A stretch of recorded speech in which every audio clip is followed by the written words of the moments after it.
My son and I were chatting back in the day. I told him that I wanted to start making internet videos. Of what, he wanted to know. I don't know, just something entertaining. I went through a phase of learning how to code web pages. That lasted a while, and I still like to play around with it to this day. Then I went through a self-publishing phase, and of course I still dabble in that now and then. Most recently I've been blogging seriously. Pretty soon I won't be blogging as much. I've had fun entertaining myself reflecting these musings like some Renaissance man wondering what intellectual endeavor lies in store for me now. Surely, and after much reflection, I assure you that my next passion will be making internet videos. Like a pro poker player, he peered ponderingly, studying my beady eyes. What kind? Funny ones, I don't know. A monkey flew out of my butt and I named him Rasputin. His gaze didn't waver. That's so old, Dad. Do you know how many times I've heard that? And it wasn't even funny the first time around. Like a pausing pro poker player, I peered ponderingly, studying his beady eyes. Says you? Seriously, Dad, who would watch that? You telling an old joke? What else do you have? Sometimes you get to the point where you're no longer funny, you're just annoying. Well, yes, that's true. So I'm saying, let's say I'm funny only one time out of 10. You have to suffer through the other 9. We get to edit that out, right? That's what I would have to learn if I'm going to make internet videos, right? Like a perturbed, pausing pro poker player, he peered ponderingly, studying my beady eyes. His question sounded desperate. Okay, whatever. You won't need me, right? I couldn't help it. I laughed out loud right there in the kitchen. He pressed on. Seriously, you have a webcam on the computer. I will show you how to use it. I'll get you set up. And then leave me out of it. Like a perpetually perturbed pausing pro poker player, I peered ponderingly, studying his beady eyes. I countered his claim.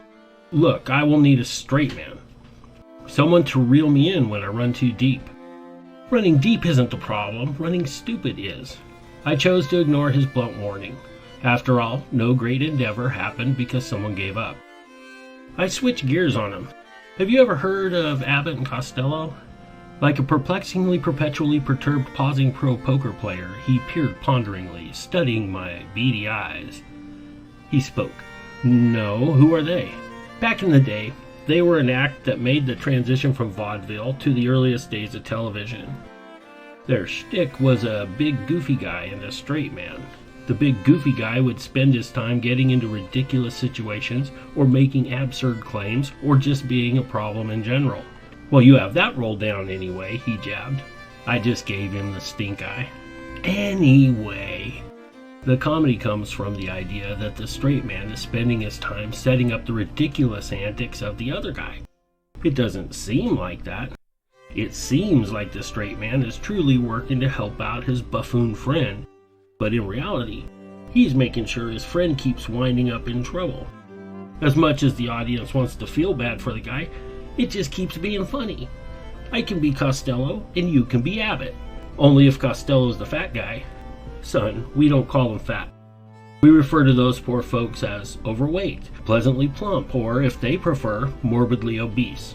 Please, son, try to be a bit more respectful. After all, there are people like that in our family. Yeah, and you're one of them.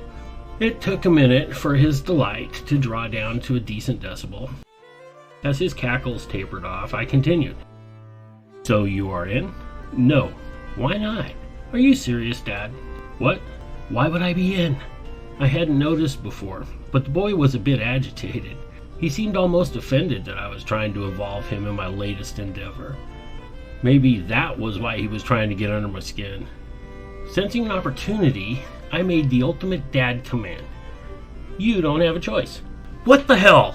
By this time, the boy and I have already established that as men, we can drop a cuss word now and then. Whenever the ladyfolk and other innocents are not about, this restriction is null and void if we hit our thumbs with hammers or stub our toes.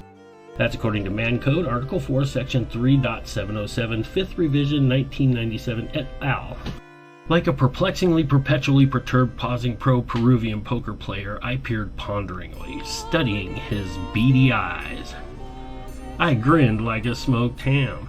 Ha ha, how do you like me now? You just got dad smacked. You don't have a choice. You are officially now my straight man. Don't worry, at least you aren't the buffoon. That should work, right? These words were spit from his lips at a Tommy gun rate. I'm not doing your dumb videos. By now he had had just about enough of my guff. You could see it in his eyes. He was done. Aw, kid. You know I'm just messing with you. Anyway, it was just an idea. Just one more thing. A monkey flew out of my butt and I named him Rasputin. Like a poisonous, perplexingly, perpetually perturbed, pausing pro-Peruvian poker player, he peered ponderingly, studying in my beady eyes. All he did was stare at me and shake his head. Thank you for taking the time to hear my story. I look forward to reading to you again.